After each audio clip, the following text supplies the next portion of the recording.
This podcast is brought to you by Most Valuable Podcasts, leading the league in podcasting entertainment.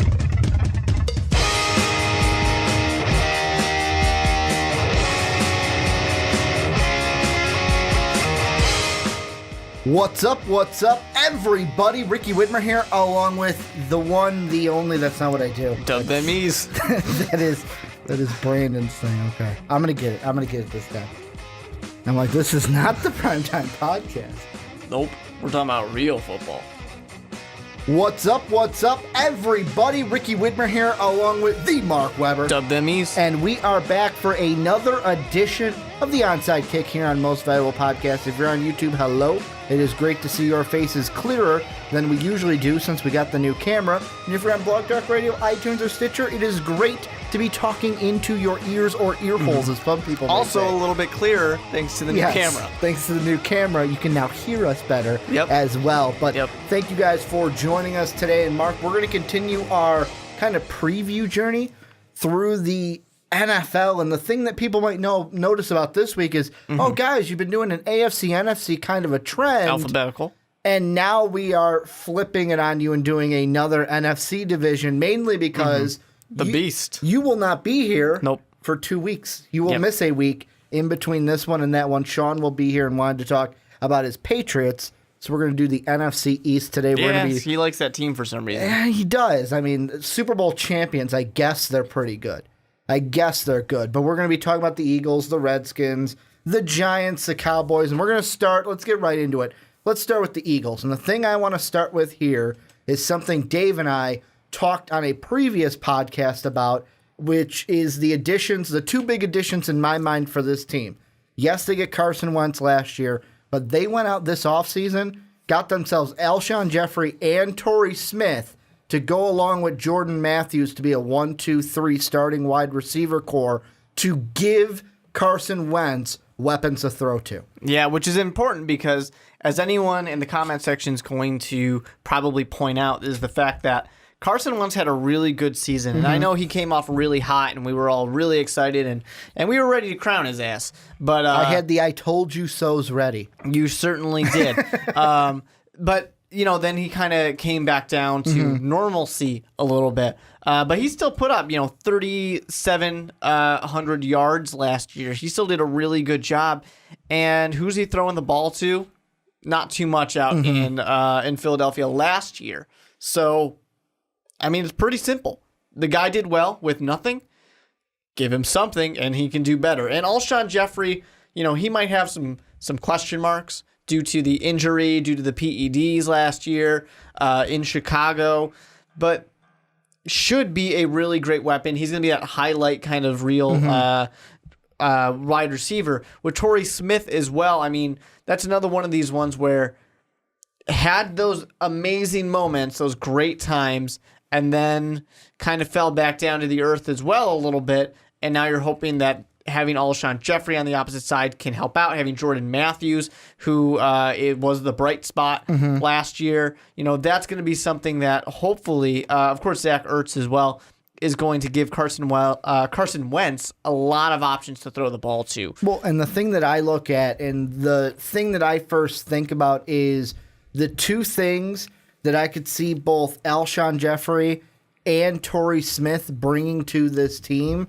is a deep ball ability. Because we already saw last year, Ertz only had 9 of them, but Jordan Matthews, 13 catches, over 20 yards. He had an average of 11 yards, which was the second highest on the team. Pat Turner, who only had 9 catches, technically had the most, and him and Bryce Treggs. So two guys who didn't qualify for as many receptions as Jordan Matthews did, technically had the better averages, but 11 is the highest for the guys who were the big guys in this receiving core. And I think Alshon Jeffrey and Torrey Smith are going to add some deep ball threat to this offense and kind of let Doug Peterson, let Carson Wentz kind of air it out a little bit, because we saw early on in the games that he had, especially the ones against the Browns, the Bears, and the Steelers, the big thing that I was noticing was, damn, he is slinging that ball, especially that Browns game, that first game of the year when it was like corner of the end zone, got it. Like his first 3 games, he went 5 touchdowns, no INTs, and his lowest QBR was a 58.8 against the Bears on that Monday night game. The highest he had was the 78.9. Now, the season was more than just those 3 games, and we did have games like Cincinnati where Carson Wentz went 1-3, but the future is bright with Carson Wentz. I think he's just going to get better this year, and these additions of the new weapons in the wide receiver core, along with just the offense gelling all together, because Ryan Matthews is still there. You still have Darren Sproles. You still have Wendell Smallwood, who was a nice little speed back in certain situations. This offense is going to be good. It is going to be good for the Eagles. My big question is, can the defense hold up as well? Well, the interesting thing is, immediately with Philadelphia, you want to talk about Alshon. You want to talk about Torrey Smith, Carson Wentz, how he's going to progress into sophomore year here. But the thing that a lot of people are going to overlook is how quickly the Philadelphia Eagles went to address the defense through the draft. Getting Barnett, defensive end, getting 2 corners in the second and the third. So they definitely went out and hoped to kind of address the issues that they had before. So that way, sure, you can have the shootout kind of team, but most teams in the modern era, if they're winning a Super Bowl, it's because they have a defense that can help them out. And that's exactly what Philadelphia needs. And especially when you're going to play, Eli Manning twice a year, you're going to play Dak Kirk Prescott. Cousins, Dak Prescott, and Zeke. You got some deadly offenses that you have to face. Now, the advantage is, which one of these teams is known for defense? None of them right now. So, of course, New York kind of bought a nice defense last year, but it didn't perform as well as people had hoped, of course. So Philadelphia, if you can be the team that gets that defense, you can kind of take a lot of ground in this division, which is still up for grabs. Well, and the thing that I like, if I'm an Eagles fan coming into this season, the thing that I am kind of optimistic about is you look at 1, 2, I'm going to say 3, 4, 5, 6 games. 6 of your losses that you had last season, 1-score games. The ball bounces one way, 1 catch gets made, 1 interception gets made, 1 play turns out differently in that game. That score could have been a different outcome. You could have won a possible 6 games because they were a 1-score. And I know that's a woulda, coulda, shoulda, but I come into this season going, hey, we had a majority of our losses were close losses. Really, the only ones that were blowouts is Green Bay blew us out, the Seattle Seahawks blew us out, and the Bengals blew us out. Really, other than that, teams were beating us, but they were close games. A game against Dallas went to overtime. Both games against Washington were 1-score games. Those divisional games that you look to, even the loss, the only one they had to the Giants in New York was a close game. So that's the thing that I think this team needs to work on more, but I'm not sure with last year, was it because you had the rookie quarterback? And like I said, those first 3 games before the bye, bingo, bango, bongo, he was looking really good. Then we kind of saw the rest of the season, the rookie quarterback go through the rookieisms. Or was it the defense where it was like, man, if we didn't give up that 1 score, but I look at the scores and it's like most of them are under 30. Most of them are just in the 27 to 24 range. Yeah. And it can go either way. It really can. You can try and blame the defense and say, hey, you guys should have made 1 more stop. You can try and blame the quarterback and say, you should have made 1 more throw. Wide receivers, you should have made 1 more catch. It doesn't matter. Anybody can be blamed to try and get 1 more. When you're looking at last year, what they really need to say now is they've found their identity. It's Carson Wentz. It's these deep threats. It's these highlight reel type of wide receivers that they've went and got. Now they need the defense that's going to step up. And, they're competing with one of the better defenses. And like I said, I think people expected the world out of the New York Giants defense. So it was going to underperform compared to a lot of expectations, but still a great defense that they had, probably top 10 defense in the NFL. So you're going to have to compete with that. You're going to have to be that level of defense so that way you can be the team that takes down the Cowboys, the Giants, the Redskins, because everybody's competing in this division. If it wasn't for the, all-out Dallas Cowboys last year, everybody was in the thick Dallas of it. Cowboys last year. Everyone was in the thick of it for this division. I mean, your worst team is a 7-9 team. So there's a lot of teams in the NFL that would be okay with a 7-9 record last year. Now, I want to ask you this. I mentioned last year, you look at the first 3 games coming in, the Browns weren't a great opponent. The Bears weren't who we thought they were, to quote Dennis Green, against a Bear opponent. And then the Steelers, Carson Wentz just looked phenomenal in that game. The big difference just in the first 3 games from last year to this year, you're starting on the road first 2 games, and then you get your first home game. But those games on the road at Washington, and guess what? Kirk Cousins is in a contract year because he's not going to get a franchise tag again after this year. He's in a contract year right now.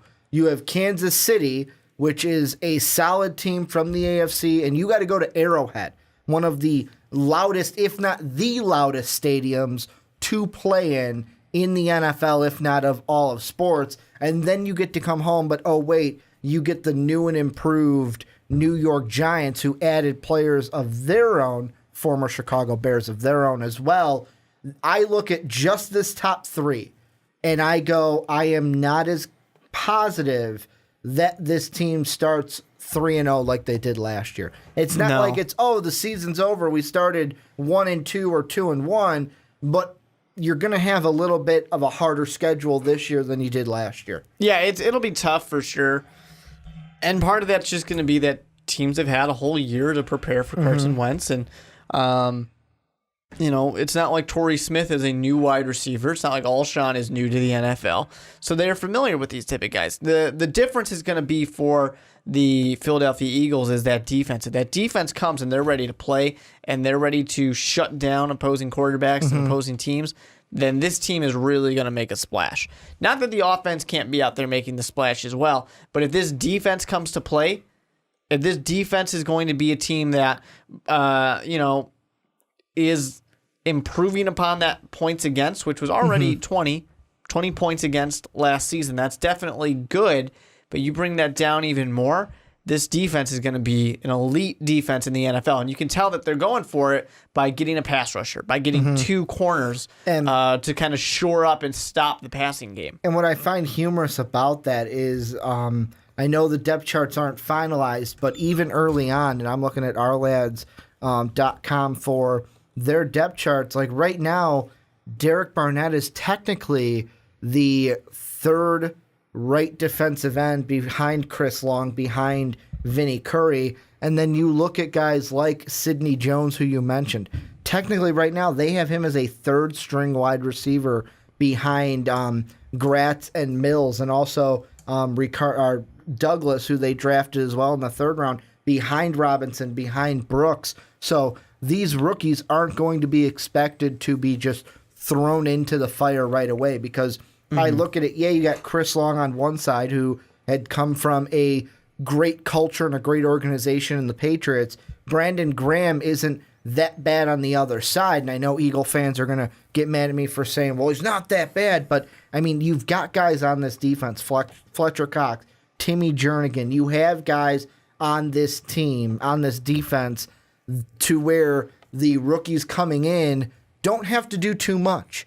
They can just come in, find where they're going to contribute, and contribute in that way to help this team get to the playoffs. And it's not like the defense was... have success. Yeah, it's not like the defense was bad last year. But the thing was, this whole division, the Giants are in the lead here, is that you have a lot of good, kind of middle-of-the-road to slightly above average defenses that can take that next step forward. The problem for all these teams is that this is such an offensive-minded division right now with Kirk Cousins, with Dak Prescott, and Ezekiel Elliott. Of course, you have Eli Manning out there. Kirk Cousins, you have all these guys who are very, let's throw the ball all over some people, and then, of course, Zeke's out there running the ball on people. If somebody can just step that defense up and shut down some of these teams, Why did the New York Giants have the number on the Dallas Cowboys? Defense. They were able to defensively stop that powered offense. The one thing I do have to mention, yes, they had the defense, but I have to throw it out there. If Williams did run out of bounds in week 1, the Giants would have beat him, but I would have lost week 1. So I got to throw that out there, even though I'm happy the Cowboys lost that week 1 matchup. Yeah, you didn't like Dak. Well, I didn't like Dak last year, even though when we were talking about draft coming into last year, who did I say he was a great fit for? The Dallas Cowboys. So it's just one of those until the things hype came, and then you were I'm anti-hype. Like, whoa, let's not get ahead of ourselves. But now it's like, okay, he proved himself last year. He deserves it coming in. But to me, one of the big things that I am looking at, and one of the guys that I am looking at to have, like, he needs to have success. And I know it's like it's an entire unit thing for this player, but Lane Johnson, he's got to have success in this team. And this offensive line has to be able to protect Wentz because, like you said, they have the defense. They also brought in 2 guys that we haven't mentioned. Yeah, they still have Ryan Matthews, and I mentioned Sproles and Smallwood are still there, but they drafted a guy and brought in a guy who can help in the ground and pound it in Donnell Pumphrey, who has a record. I want to say it's the rushing yards record for all of college football last year. And then they also bring in LeGarrette Blount, who got himself a ring from the New England Patriots and now finds himself in Philly. So you also add that to the run game to help Carson Wentz. I think this season for the Eagles is going to come down to 2 things. Number 1, how well does your defense play? Number 2, how do the new weapons that you put around Carson Wentz help him put points on the board? Yeah.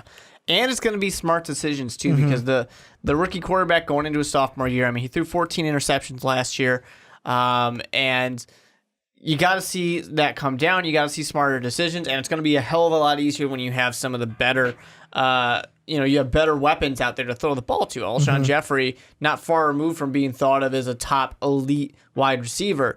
And he's going to, of course, perform best when he's got guys with him. Of course, the problem that you got to be a little concerned with, Torrey Smith, definitely on the decline in his production. And that's why I said out of the wide receivers when I was like, oh, they should come in and be able to help with the deep ball. Alshon Jeffrey, I say yes. Torrey Smith, I sit there and go, you're hoping so. You're hoping so. You're not getting the Baltimore Raven Torrey Smith. You want to see that, but right now I'm not confident you're going to see that. You're going to see a better version of what he was with the Niners, but not quite Ravens version. But if he's got some help from Matthews, from Ertz, from Jeffrey, he might get back towards that Baltimore Raven Torrey Smith that everyone fell in love with. I will say, out of all the, I know this is going to sound like a slap in the face to the rest of the teams in this division, but looking at each one, I think the one that has the most promise, I'm going to say, promise as being like improvement for this year, I look at the Eagles. The sky is the limit for this Eagles team because of what they did in the offseason, and they got so much better this upcoming season. But before we move on to the Redskins, anything that you think we missed or you think we need to touch on before we move on? No, I mean, I definitely think that the Eagles' offense is where people are looking, but that defense, like I said, an above-average defense, but has room to kind of take over.